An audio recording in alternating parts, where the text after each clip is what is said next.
Pria itu menjatuhkan permen, mengambilnya, lalu memasukkannya ke mulut tentara. Dia adalah seorang direktur di Departemen Keamanan Korea Utara. Tak seorang pun bisa menolak perintahnya. Tentara itu tidak berani melawan dan mengantarnya ke aula perjamuan. Tiba-tiba, nama tentara itu dipanggil ke atas panggung. Ternyata ini adalah upacara penghargaan. Dia dirayakan sebagai pahlawan karena menangkap para pembelot. Namun hanya dia yang tahu bahwa dialah yang sebenarnya mencoba melarikan diri. Setelah upacara, dia dibawa ke sebuah kantor untuk mengurus dokumen. Saat staf meninggalkannya sebentar, dia menggunakan pisau serbaguna untuk memotong fotonya sendiri dan mencuri izin perjalanan. Lalu, dia menyelinap ke kantor jenderal dan menggunakan pena untuk membuka laci dengan mudah. Dia menyegel izin curiannya dengan stempel resmi. Sekarang yang harus dia lakukan hanyalah lari secepat mungkin. Namun sebelum bisa kabur, seorang penjaga melihatnya. Berpikir cepat, dia berpura-pura menjadi perwira, menginterogasi penjaga itu, dan dengan santai mengambil rokok setengah habis dari tanah. Para penjaga mengira mereka tertangkap sedang bermalas-malasan, langsung berdiri tegak dan memberi hormat padanya. Dengan begitu, dia berhasil mengecoh mereka. Menyadari kompleks itu dijaga ketat, satu-satunya jalan keluar adalah melalui gerbang utama. Dia mendekati tempat parkir dengan hati-hati dan menemukan mobil yang tidak dikunci. Lalu, dia kembali ke aula perjamuan dan melihat seorang jenderal yang sedang mabuk. Berpura-pura membantu, dia mengangkat jenderal itu ke dalam mobil dan mulai mengemudi ke arah gerbang. Semuanya berjalan lancar sampai jenderal itu meletakkan tangannya di bahu tentara. Panik, tentara itu menoleh, tapi jenderal itu hanya bergumam, "Air." Dengan lega, tentara itu segera membuka botol dan memberikannya. Penjaga gerbang memberi hormat pada sang jenderal dan membiarkan mereka lewat. Saat jenderal sadar, mereka sudah berada di hutan belantara. Tentara itu mengira akhirnya berhasil kabur, tapi mobilnya kehabisan bensin.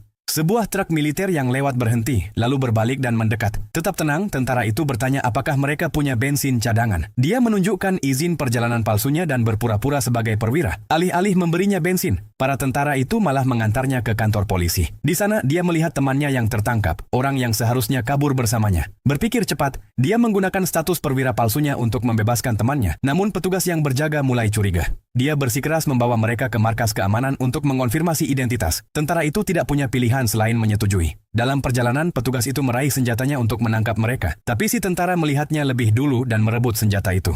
Mereka bergulat dengan sengit. Tiba-tiba mobil menabrak rambu dan terguling. Keadaan semakin buruk, para pengejar telah tiba. Berpikir cepat, tentara itu mengoleskan darah ke wajahnya dan pura-pura mati. Begitu suara tembakan berhenti dan para pengejar mulai mencari, dia dan temannya melompat dan lari ke arah tebing. Peluru beterbangan melewati mereka saat tentara Korea Utara terus menembak. Untungnya tak ada yang mengenai sasaran. Tanpa waktu untuk berpikir, si tentara dan temannya melompat ke sungai di bawah. Mereka berhasil kabur.